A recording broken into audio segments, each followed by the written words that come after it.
नमस्कार दोस्तों, मेरा नाम है राजीव पांडे। स्वागत है आप सभी का एक और नए और फ्रेश कमाल की वीडियो में, जिसमें हम बात करने वाले हैं भोजपुरी इंडस्ट्री के सुपरस्टार यानी कि पावर स्टार पवन सिंह के चाहने वालों के लिए एक खुशखबरी निकलकर सामने आ रही है। जी हाँ, आपने बिल्कुल सही सुना। पावर स्टार पवन सिंह के चाहने वालों के लिए एक खुशखबरी निकलकर ये आ रही है कि पावर स्टार पवन सिंह इस समय 35 काराकाट लोकसभा चुनाव क्षेत्र में है और वहां पर उन्हें भारी जन समर्थन मिल रहा है।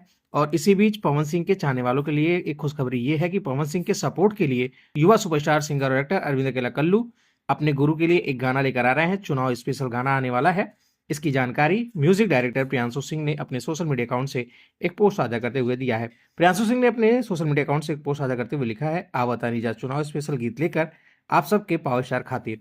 बता दें कि इस गाने की रिकॉर्डिंग कंप्लीट हो चुकी है। बहुत जल्दी ये गाना आप सभी के बीच आने वाला है। इस गाने का बोल क्या है और इसे कब तक रिलीज किया जाएगा, अभी इसके बारे में कोई भी आधिकारिक घोषणा नहीं किया गया है। लेकिन हाँ, ये खबर पक्की है कि बहुत जल्दी पावर स्टार पवन सिंह के खातिर अरविंद अकेला कल्लू एक चुनाव स्पेशल गीत लेकर आ रहे हैं। बाकी आप सभी इसके बारे में क्या कहना चाहेंगे, कमेंट बॉक्स नीचे खुला है, वहां प्लीज लिखकर जरूर बताएगा। ये वीडियो आपको कैसी लगी इसके बारे में भी लिखना ना भूलिएगा। बाकी भोजपुरी जगह से जुड़ी या पवन सिंह से जुड़ी ऐसी और भी तमाम खबरें देखने और सुनने के लिए चैनल को सब्सक्राइब करके बेल नोटिफिकेशन जरूर ऑन कर लीजिएगा। शुक्रिया।